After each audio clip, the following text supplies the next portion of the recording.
Hi hello friends, welcome back to Vidya's Telugu channel. ఎలా ఉన్నారండి? మీరందరూ బాగున్నారా? నేను చాలా బాగున్నాను. అండ్ కమెంట్ సెక్షన్లో చెప్పండి మీరందరూ ఎలా ఉన్నారు ఏంటి అని చెప్పేసి. ఈ వీడియోలో వచ్చేసి Hyderabad special paya soup recipe చూపించబోతున్నాను అనమాట. చాలా ఎమ్మీగా ఉంటుంది, చాలా ఈజీగా ఉంటుంది. సో లేట్ చేయకుండా మనం ప్రాసెస్లోకి వెళ్ళిపోదామండి. అండ్ నేను తీసుకున్నాను ఇక్కడ 4 లెగ్ పీసెస్ అనమాట. ఇవి 4 కాళ్ళ వరకే ఉంటాయి. సో ఈ సైజ్ వరకు మీరు కట్ చేయించుకుంటే చాలా బాగుంటుంది అనమాట. సో ఈ సైజ్లో కట్ చేయించుకోండి. చాలా నీట్గా వాష్ చేసి పెట్టేసుకోవాలి. ఒక 2 to 3 times వరకు వాష్ చేసేసుకోండి. కుక్కర్ తీసుకోండి. కుక్కర్ బాగా వేడెక్కిన తర్వాత 2 spoons ఆఫ్ ఆయిల్ వేసుకోండి. టేబుల్ స్పూన్సే పడుతుంది, చాలా తక్కువ ఆయిల్ పడుతుంది అనమాట. ఆయిల్ వేడెక్కిన తర్వాత 1 big size ఆనియన్ని ఇలా కట్ చేసి పెట్టుకొని ఫ్రై చేసేసుకోవాలి.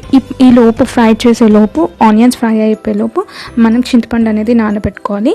4 లెగ్ పీసెసే కాబట్టి చిన్న సైజ్ నిమ్మకాయ అంత చింతపండు అయితే సరిపోతుంది. సో నీట్గా వాష్ చేసేసుకొని నానబెట్టేసుకోండి.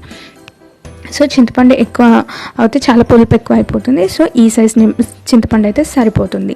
సో ఆనియన్స్ ఫ్రై అయిపోయిన తర్వాత అల్లం వెల్లుల్లి పేస్ట్ అనేది యాడ్ చేసుకోండి. 1 tablespoon ఆఫ్ అల్లం వెల్లుల్లి పేస్ట్ అయితే సరిపోతుంది. అండ్ కొంచెం పసుపు వేసుకొని బాగా ఫ్రై అయిపోయిన తర్వాత ఇప్పుడు లెగ్ పీసెస్ అన్నీ పాయ కూడా వేసుకొని మంచిగా మిక్స్ చేసేసుకొని ఆయిల్లో బాగా ఫ్రై అవ్వనివ్వాలి. బాగా మగ్గిపోవాలన్నమాట. ఆయిల్లో బాగా మగ్గితేనే పైన లేయర్ అనేది చాలా సాఫ్ట్గా ఉంటుంది. ఒక 10 to 15 minutes వరకు ఇలా మూత పెట్టుకొని విజిల్ పెట్టకుండా ఇలా 10 minutes to 15 minutes వరకు బాగా మగ్గనివ్వండి. సిమ్లో పెట్టేసుకొని మగ్గనిచ్చుకొని ఇప్పుడు కారం అనేది యాడ్ చేసుకోవాలి. ఒక 2 spoons వరకు కారం పడుతుంది. టేస్ట్కి తగ్గట్లు వేసుకోండి. కొంచెం స్పైసీగా ఉంటేనే బాగుంటుంది. 2 tablespoon ఆఫ్ కారం వేసుకొని మంచిగా మిక్స్ చేసేసుకోవాలి. మిక్స్ చేసుకున్న తర్వాత ఇప్పుడు మనకి సూప్ అంటే లెగ్స్ బాయిల్ అయ్యేంత వరకు, ఉడికేంత వరకు మనం వాటర్ అనేది యాడ్ చేసుకోవాలి. ఒక పెద్ద గ్లాస్ వాటర్ అనేది యాడ్ చేసుకోండి. అండ్ సాల్ట్ కూడా తగినంత సాల్ట్ కూడా వేసుకొని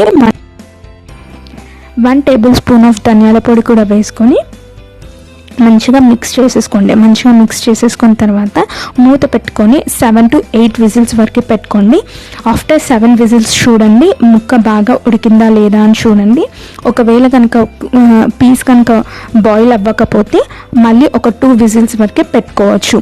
సో చెక్ చేసేసుకొని మళ్ళీ విజిల్స్ పెట్టుకోండి. 2 విజిల్స్ వరకు పెట్టుకుంటే మంచిగా బాయిల్ అయిపోతుంది. సో ఇప్పుడు మీకు కుక్కర్లో కనుక సరిపోయినట్లయితే ఇందులోనే ప్రాసెస్ అనేది చేసుకోవచ్చు. Next process soup wise. నాకు కుక్కర్ అనేది సరిపోదు కాబట్టి నేను వేరే బౌల్లోకి ట్రాన్స్ఫర్ చేసుకుంటున్నాను. ట్రాన్స్ఫర్ చేసుకున్న తర్వాత ఇప్పుడు మనకి సూప్కి కావాల్సినంత వాటర్ అనేది వేసుకోవాలి. మనం ఇంతకుముందుకు చింతపండు నానబెట్టుకున్నాం కదా. సో చింతపండు రసం తీసుకుంటూ వాటర్ అనేది యాడ్ చేసేసుకోండి. నేను ఇక్కడ మళ్ళీ ఒక పెద్ద సైజ్ గ్లాస్ అంతవరకు వాటర్ అనేది పట్టింది చింతపండు గుజ్జు తీసేటప్పుడు. సో 1 glass ఆఫ్ వాటర్ పడింది. ఇంకా సూప్ కావాలనుకున్న వాళ్ళు మరొక 1/2 glass వరకు వేసుకోవచ్చు వాటర్. సో ఇక్కడే సాల్ట్ అనేది చెక్ చేసుకోండి. సాల్ట్ కూడా చెక్ చేసుకొని సాల్ట్ తక్కువ అనిపిస్తే సాల్ట్ అనేది యాడ్ చేసుకోవాలి ఇక్కడ. అండ్ ఇప్పుడు 1/2 tablespoon వరకు మిరియాల పొడి యాడ్ చేసుకోండి. అండ్ 1/2 tablespoon వరకు గరం మసాలా యాడ్ చేసుకోండి.